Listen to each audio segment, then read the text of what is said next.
welcome into episode 13 of Not My Scene. A lucky number 13, potentially, as Matt Ray, that's him, Matt from K-Way, me, Taylor from K-Way, Taylor Nitz is my last name. Not Taylor Nitz, Nitz is my last name. Taylor Nitz is my full name.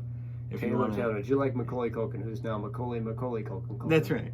Yeah, that's what I've done here. Yeah. Anyway, we have exchanged songs.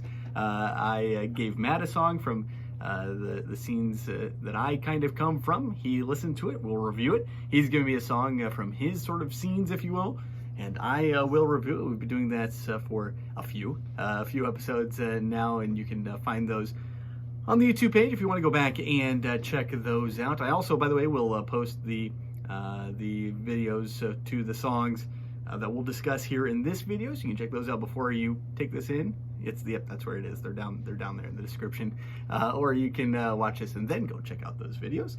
Matt, which way you want to do it this time?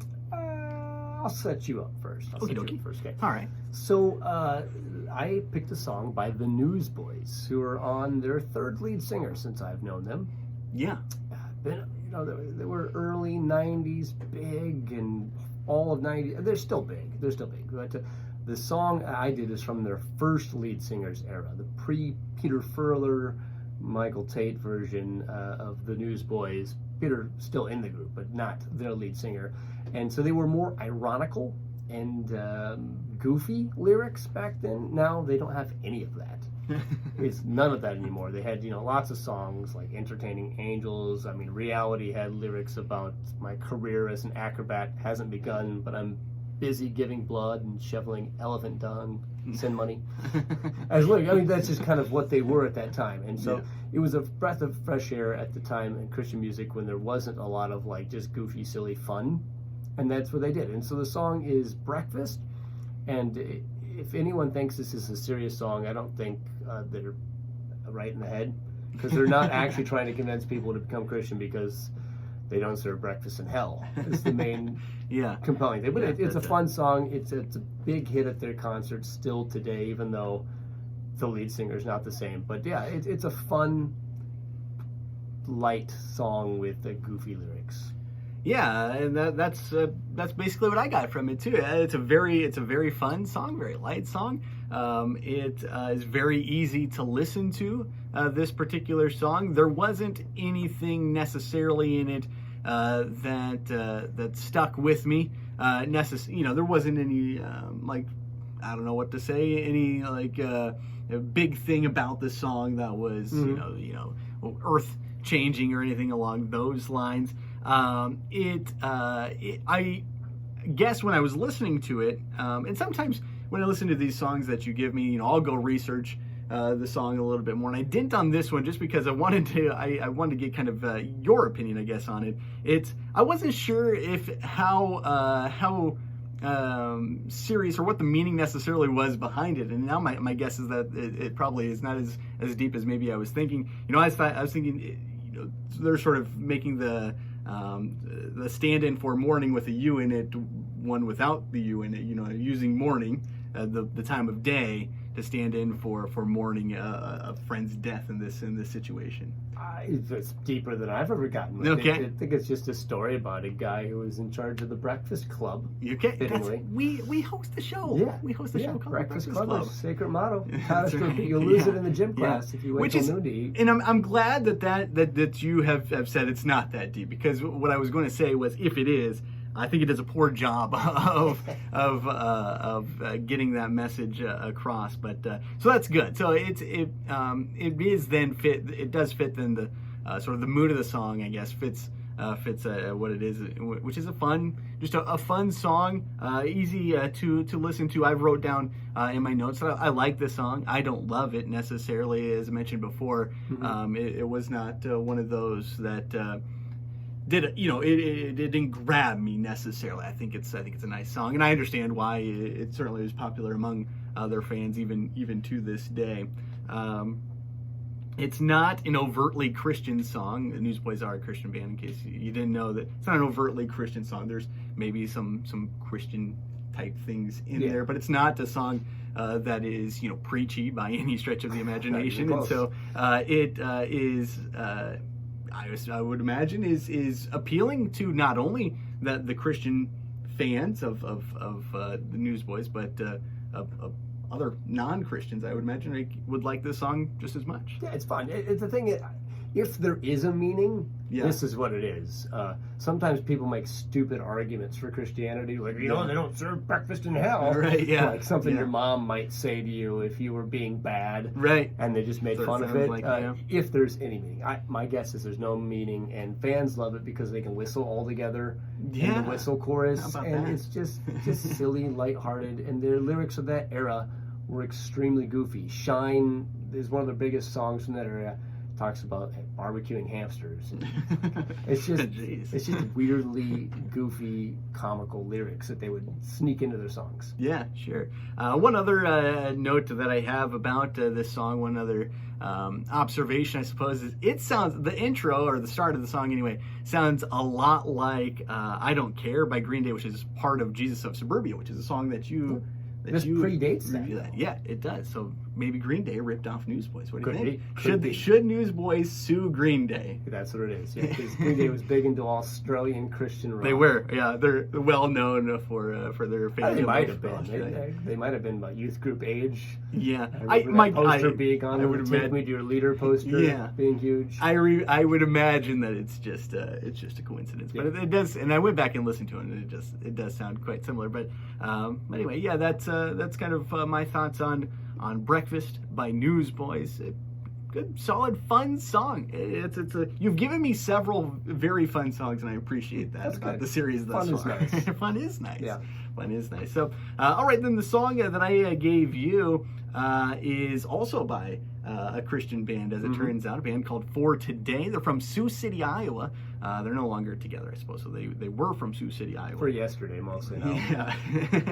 Yeah. The song that I have given you is Saul of Tarsus, the messenger in parentheses. And For Today, sort of a metal, kind of hardcore type band. I was super into them while they were around. They were a band that sometimes you would have a band with guys that are Christians in it. That not necessarily that their music is Christian. That's not For Today. No. For Today is a band that literally in their shows Maddie, the lead singer, would take time and would literally preach.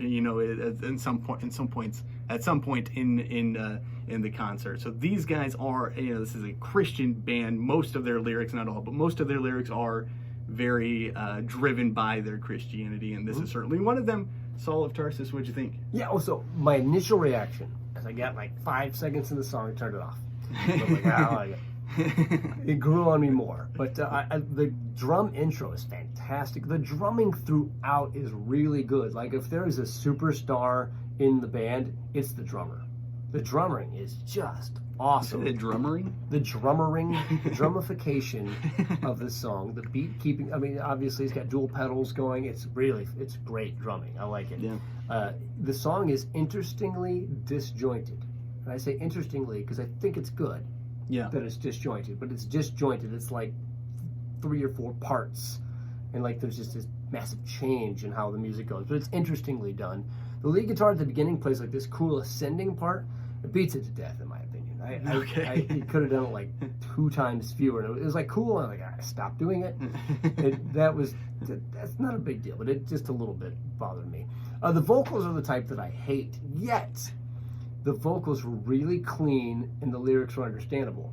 Yeah. Although I tested it with my wife, she picked up once every 8 words. Well, that's good. But that's good for her. Yeah. That's pretty good for her. Yeah, I don't like the vocals. It sounds like, that sound in The Grudge. You're like a kid and you do that. Yeah. It's like the sound from The Grudge and Smeagol from Lord of the Rings had a baby. Because like he'd do that and then he'd do that type. So it's not my style. Yeah. But yeah, if the lyrics were sung, I would like this song more. Yeah. But they were incredibly clean. I don't know how you do that clean. I'm sure in the live show it doesn't sound anything like that. He's pretty. Production. It does sound. I like Maddie's voice quite a lot. I like his screams. It's not even a scream. It's just a growl. Yeah, it's in Maddie's is sometimes in these genres of music, you get a lot of vocals that sound similar to each other, and Maddie stands out, and so It's I interesting. do appreciate that. And you can tell he controls it more than most guys. Yeah. It's more controlled. And so the lyrics are like basically a prayer from the perspective of Paul, who just prays that he be devoted to Christ and sharing about Christ, even if he bleeds for it, which he often did in real life. And so it's like, I mean, the lyrics don't fit what you'd expect them to be from that. Or if I gave you those lyrics, the music doesn't fit what you'd expect. I mean, it's intensely, like, theologically, like they really thought about their lyrics. Yeah. Which, interestingly enough, multiple members of the band from that song left to literally become missionaries. Yeah. So like they're into it. So not my style musically, but this musicality is undeniable. They're an excellent, good music. Yeah. And if you have someone sing it, I'm game. I like it a lot more.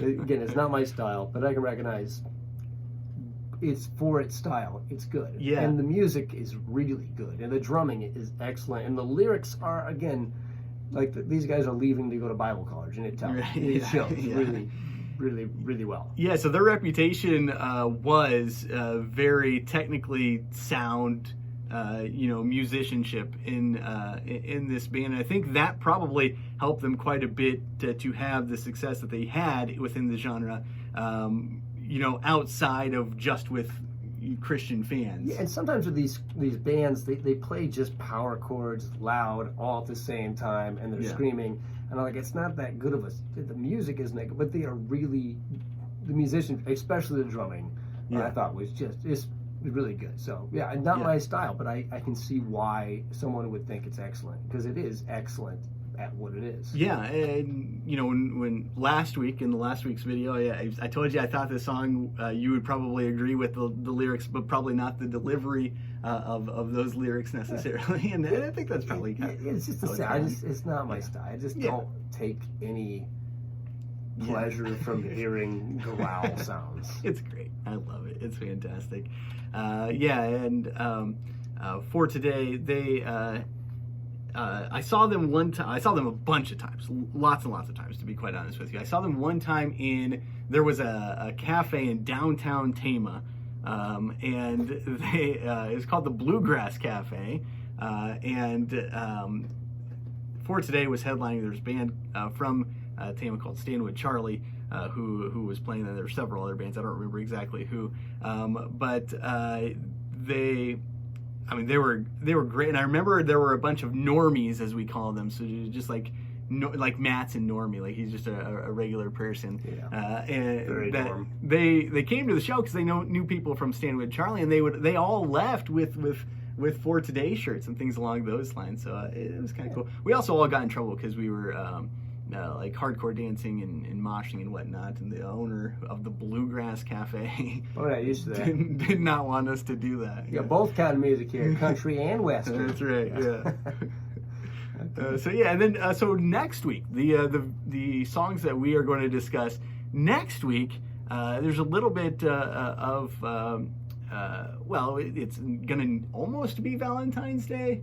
It's going to be a few days away still, but it's going to be the closest to Valentine's Day that we get before we pass it. Closest pretty, And so we're gonna do songs that remind each other of our wives. Mm-hmm. Yeah, so I'm going to give you a song that reminds me of my wife. You give me a song that reminds you of your wife. Yeah, it won't be the thong song. It won't be the thong song. No, it will not be, at least for me. It will not be the thong song for me either. In fact, I can tell you this: my wife doesn't like the song that I'm going to give to you, but it's a song that is sort of gives the impression of how I feel when I think about my wife. I'm so dizzy. Yeah, I've got a song. I know what it is. It's one we did our first dance to. Ooh, but you might not guess that we did this. Okay. Based on Lots of factors. Okay. All right. I'm excited. It is the thong song. It is the thong song. You should have seen her grandma's face. Yeah, I bet.